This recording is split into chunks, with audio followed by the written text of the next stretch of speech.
Hey everyone, it's Hoochie from Nagios. In this video, I'll be showing you how to view network outages in Nagios XI.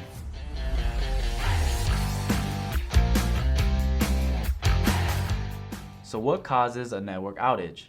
Good question. They're caused when a parent host goes down and there are child hosts associated with that parent host.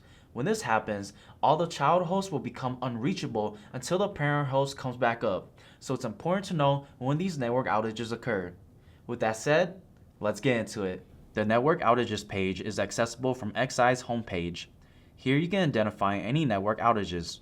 If an outage is present, you'll see details such as the severity, the parent host's name, its current state, how long it's been in that state, and the number of affected hosts and services. The affected hosts and services are referred to as child hosts, as they are associated with the parent host.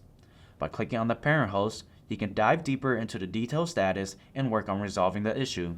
And there you go. Now you know a little bit more about viewing network outages in Nagios XI. If you enjoyed this video, make sure to leave a like and subscribe. For any additional questions or assistance, visit support.nagios.com. And until next time, take care and keep monitoring.